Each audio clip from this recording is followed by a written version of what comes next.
Joining us now is Nebraska Republican Governor Pete Ricketts. He is pledging his support for the right to bear arms, signing a proclamation to make Nebraska a Second Amendment sanctuary state. Governor Ricketts, thanks for giving us a couple of minutes here on this Saturday afternoon. We really appreciate it. I want to start off with talking about this proclamation, which you signed this week. This comes against a national backdrop, certainly of a lot of news that you couldn't have missed: mass shootings, unrest in major cities because of police-related shootings as well. Why did you sign this proclamation? Was it symbolic, and why now? Well, first of all, our hearts go out to the families who are grieving for their loved ones, and our prayers that they will, be able to get through this horrible, horrible tragedy. But the symptom here is what is going on with the people who think this is okay, and addressing the underlying causes is what we should be talking about. The Second Amendment itself protects our rights to keep and bear arms, and that's why I've declared Nebraska a sanctuary state for the Second Amendment, so that we send a message to the Biden administration that we're going to resist his attempts to take away our Second Amendment rights, that we're going to fight him on this one. It also supports our counties, over half of which have declared themselves Second Amendment county sanctuaries. And then, of course, we've got pro-Second Amendment legislation in our legislature, which this also supports. The tragedies that we're talking about here, you need to address the underlying issues and not look at the guns, because it's the people that are creating these problems.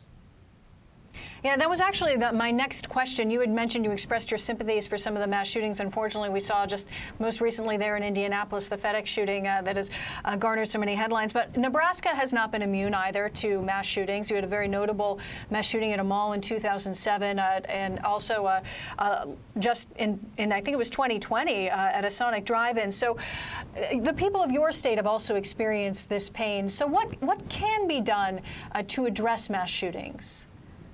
Well, one of the things that we've been doing here is to really work at opening up lines of communication between our education officials, our mental health professionals, and law enforcement, to be able to find folks who may be susceptible to the kind of thinking that leads to these kind of shootings, and to get to them early, to be able to find those folks who need that help and get to them before they actually commit these crimes. And I think, again, that's part of what we're saying when we're trying to address that. Nebraska, U.S. News and World Report just ranked Nebraska like the #4 best state for mental health.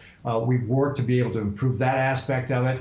And so there's things that we can do in our civil society that can help address some of the underlying causes. But taking away the guns from lawful, law-abiding citizens is not the answer.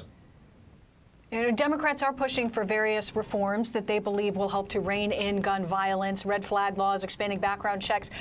Is this proclamation your way to push back against the Democratic push in the other direction to rein in laws? Are you concerned about federal overreach? Yeah, absolutely. This is really a symbol to let the Biden administration know that if you overstep your authority, that we will be fighting you on this. We did this during the Obama administration. When that administration overstepped its authority, we took them to court.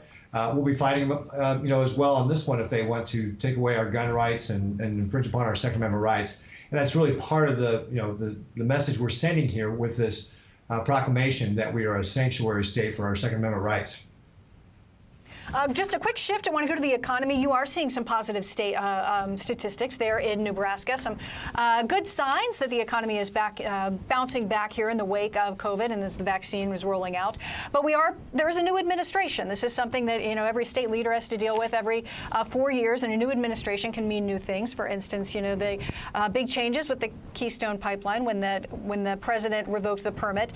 The stimulus money, big impacts also in Nebraska. A lot of people got checks for that. But now the Biden administration also has a lot of proposals, infrastructure, that sort of thing, various tax increases.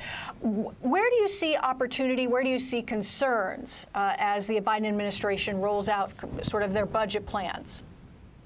Yeah, so here in Nebraska, we've got the lowest unemployment rate in the country. In fact, we averaged the lowest unemployment rate throughout of 2020. We had the sixth fastest growing economy in the fourth quarter of 2020, and the seventh best performing economy in 2020 overall. And so, we're doing very well here. And when you see some of the things like this infrastructure plan, and you take a look at it and you say, well, really, not much of it. Only about 5% is going to roads and bridges. And even if you get more expansive, include things like waterways and ports and airports and mass transit, you're only getting to 16% of the bill is actually, or 15% is actually going toward what could be broadly defined as infrastructure. The rest of it is really a political agenda pushing the Green New Deal. And this is where I get very concerned with what the Biden administration is doing. If they're going to use the cover of an infrastructure bill to push their political agenda, what you're going to see is really a disaster for the economy, not helping to structure the economy going forward.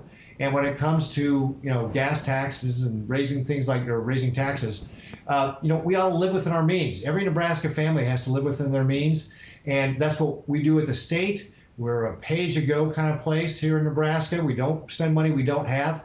And of course, that's not been the case with the federal government. And the more that we pile on this debt and print money, the more we're just going to see economic hard times ahead, potential high inflation, all of that. And that's going to create a lot of problems for our Nebraska families and families all across this country. Your criticism has mirrored that of many Republicans when looking at that infrastructure bill in particular. Governor Pete Ricketts, we appreciate your time today. I wish you and, of course, the folks there in your state much prosperity here as we go on with 2021. Appreciate your time. Thank you. Great. Thanks very much for having me on. I appreciate it.